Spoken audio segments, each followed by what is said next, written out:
Deuba, and I invite him to address the General Assembly. Mr. President, I bring warm greetings from the people and government of Nepal, the land of Lord Buddha and Mount Everest, to the delegates and best wishes for the success of this session. I congratulate you, Mr. President, on your election to the presidency of the 72nd session of the UN General Assembly. I pledge full support in the discharge of your important responsibility. I also wish to place on record our appreciation to your predecessors, Ambassador Peter Thompson of Fiji, for his sterling leadership. I warmly congratulate His Excellency Antonio Guterres on his appointment as the Secretary General of the United Nations. We extend best wishes and full support to him, including his reform efforts to make our organization fit for purpose. I also commend his predecessor Ban Ki-moon for his dynamic leadership of the organization. Mr. President, it has been almost 2 decades since I first addressed from this podium. In decades that followed, the world has witnessed profound transformation. While there are some notable achievements in poverty reduction, school enrollment, gender equality, and combating communicable diseases, it is not without the multiple complex challenges. The world has become more better. The world has become more interdependent and better connected. Growing interdependence and pluralism have unleashed both challenges and opportunities. A big geopolitical transformation is in the making. The rise of inward-looking tendency in some of the nation-states, marked by the tide of pluralism on the both left and the right, have created confusion over the course of world politics. Global community faces a more complex and polarized environment with multiple transnational challenges ranging from terrorism, climate change, energy deficiency, food insecurity, and mass migration to extremism. Ethnic tension and intra-state conflict have taken toll on millions of innocent lives. The suffering of people in Syria, Iraq, Libya, and Yemen are not abated. Unfortunately, our efforts have been too little and often too late. All these challenges reinforce the role and responsibility of the United Nations. Mr. President, we embark upon a path of implementing 2030 Agenda for Sustainable Development. Such challenges are litmus tests for our leadership. The choice of the theme for our deliberation at this assembly, focusing on people striving for peace and decent life for all on a sustainable planet, provided a clear direction ahead. Path to peace and decent life for all will remain elusive without resources and commitment for the implementation of sustainable development goals. Delivery on commitment, inclusive process, coordinated effort, and shared responsibilities backed by the adequate resources are essential to secure a sustainable future and ensure that no one is left behind. Mr. President, the vicious race for weapons of mass destruction continues to threaten the world. Nepal calls for a time-bound, general and complete disarmament. Nepal welcomes the confidence-building measure on the conventional weapon ending nearly 2 decades of stalemate in the UN Disarmament Commission. Nepal has signed the treaty on the prohibition of nuclear weapons as a step forward nuclear disarmament. Nepal deplores the continued defiance by DPRK for the repeated call of the UN Security Council and international community. We urge DPRK to abide by all the relevant resolutions of the UN Security Council. We believe this alone safeguards peace and promotes stability in the Korean Peninsula. As the most and regional center for peace and disarmament for Asia Pacific, Nepal underlined the need to reactivate the regional disarmament deliberations under the Kathmandu process. Terrorism is a curse to humanity and the biggest threat to democracy and development. Nepal condemns terrorism in all its forms and manifestations anywhere in the world. The world must come together to address not just its symptom, but its causes. Early conclusion of Anti-Terrorism Global Convention is the call of our time.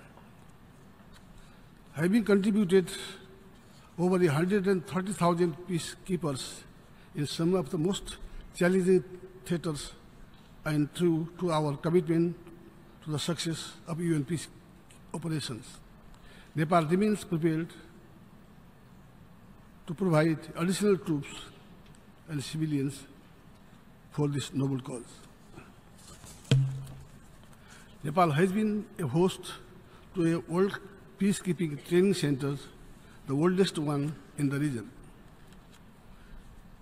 United Nations can make the best use of this facility and help develop it as a regional center of excellence for peacekeeping training. Nepal firmly believes that all troops and the police contributing countries must get fair opportunities to serve the leadership position both in the field and at the headquarters, commensurate with their level and length of contributions. Protection of civilians should be at the center of peacekeeping operations. Nepal believes that the safety and security of the peacekeeper is the key to enhance their ability to deliver from the high moral ground. On sexual exploitation and abuse, we must move from zero tolerance to zero cause scenario. It is in this spirit Nepal endorsed the Kigali Principle in its entirety and signed Secretary General's voluntary compact on the elimination of sexual exploitation and abuse. The Constitution of Nepal accommodates aspirations of all its citizens. It guarantees a comprehensive set internationally recognized human rights and fundamental freedoms. We fully committed to the promotion and protection of these rights and their full enjoyment by our people. The Constitution establishes powerful commissions to promote and protect rights and interests, especially to women, Dalit, Muslim, Madhesis, indigenous people, and other disadvantaged communities. The National Human Rights Commission, an independent constitutional body, is responsible for overall monitoring of the human rights situation and investigation into the cases of their violation. Nepal views right to life as the most important of all human rights. Nepal's constitution bans death penalty in all circumstances. As a party to 24 international human rights instruments, including 7 out of 9 core instruments, Nepal has been fulfilling its international obligation with all sincerity to the best of its ability. Against this backdrop, Nepal has presented its candidature to the Human Rights Council for the term of 2018 to 2020.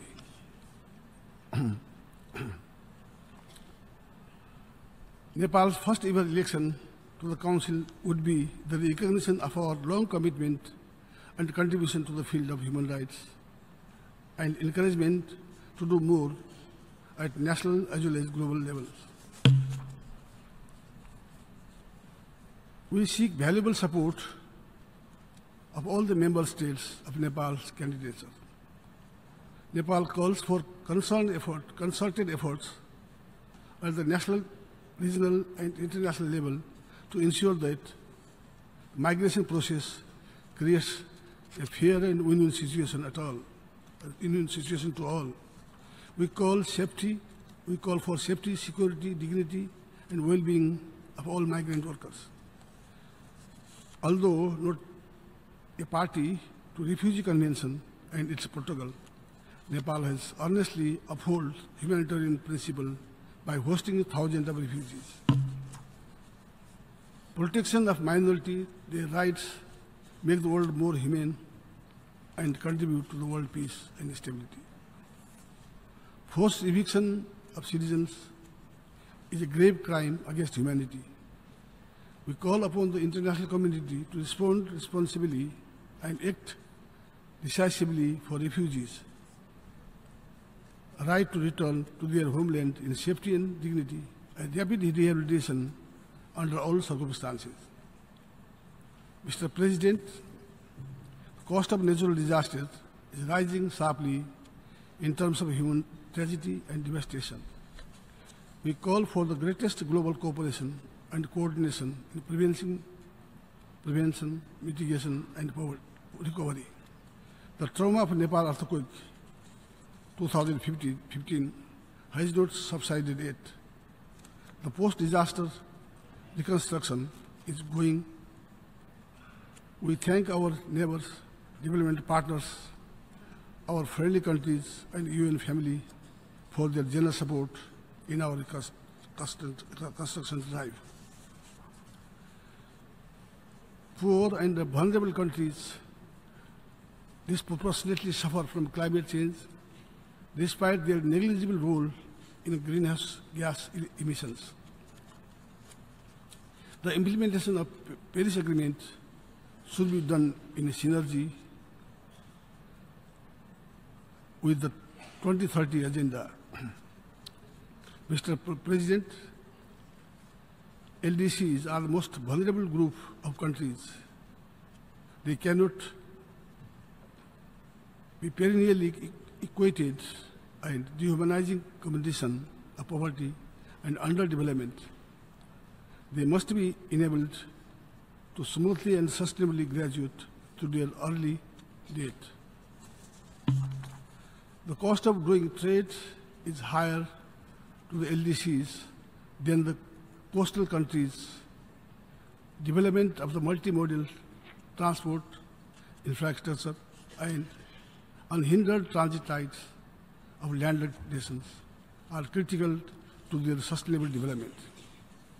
We call for full implementation of the Istanbul Programme of Action, Vienna Programme of Action, Addis Ababa Action Agenda in full synergy and coherence with the 2030 agenda.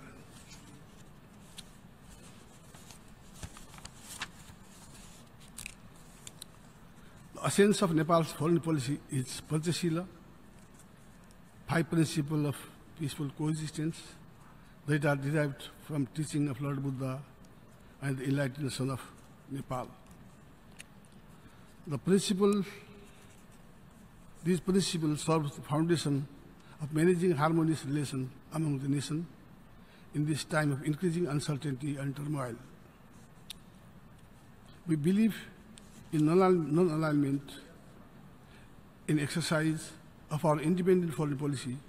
We judge every issue on its merit without fear and favor.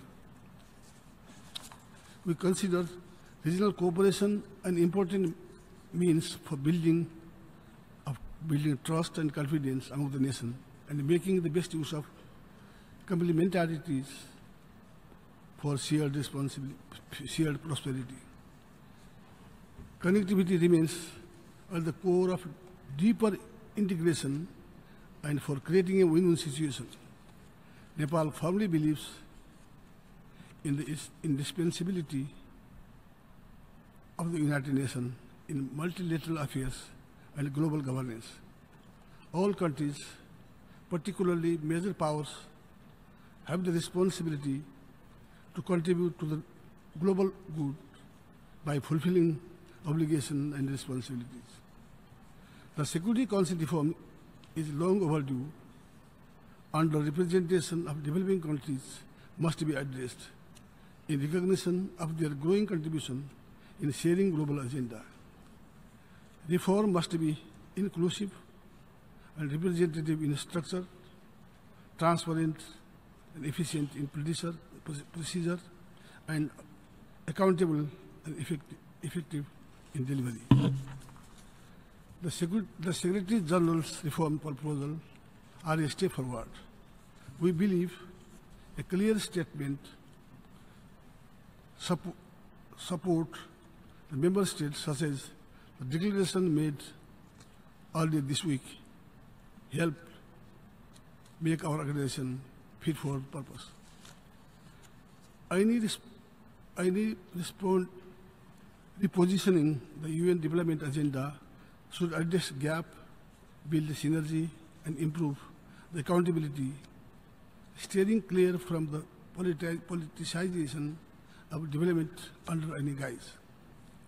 Nepal supports revitalization exercise of the UN General Assembly for streamlining its function and ensuring fair gender and geographical representation at the higher UN position, among others. Mr. President, before concluding, I would like to share some insight into Nepal's recent development.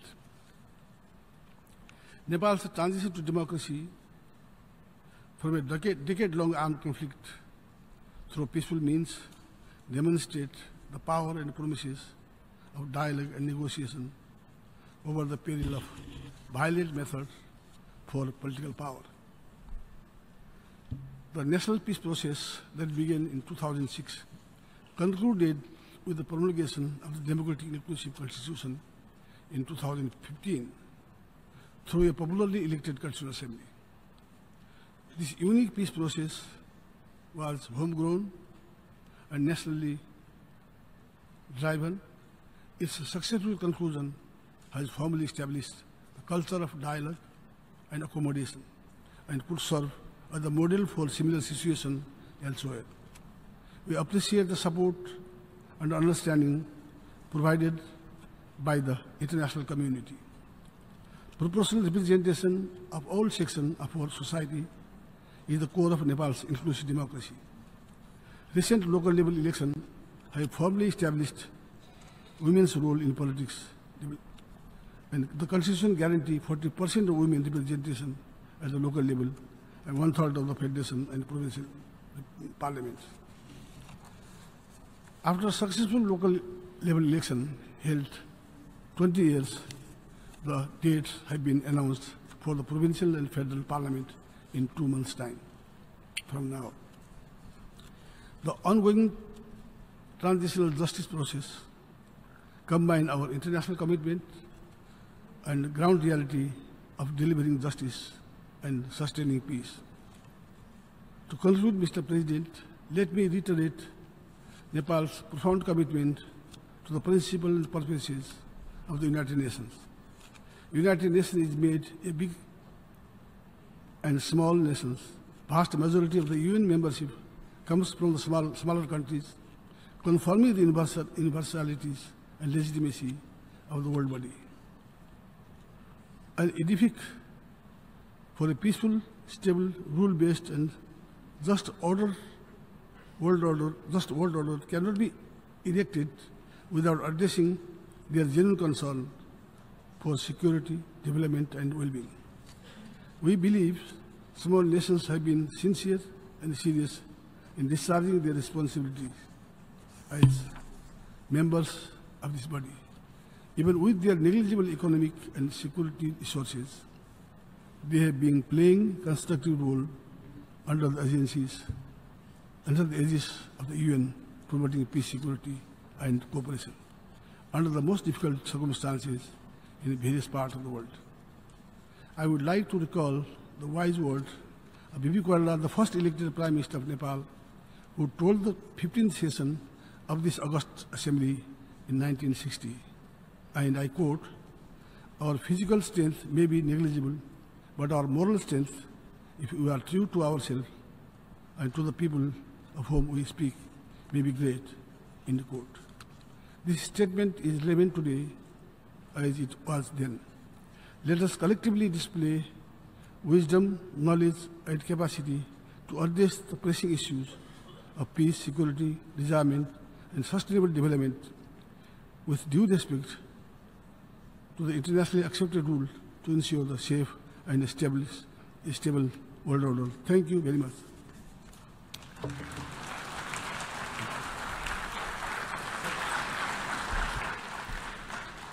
On behalf of the General Assembly, I wish to thank the Prime Minister of the Federal Democratic Republic of Nepal for his statement, and I request protocol to escort His Excellency. The Assembly will hear a statement by His Excellency Peter Per O'Neill, Prime Minister of the Independent State of Papua New Guinea. May I request protocol to escort His Excellency.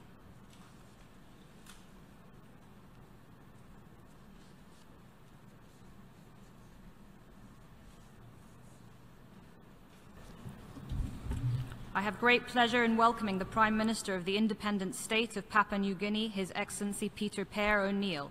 I invite him to address the General Assembly. Your Excellency, Mr. Lajcak, President of the General Assembly,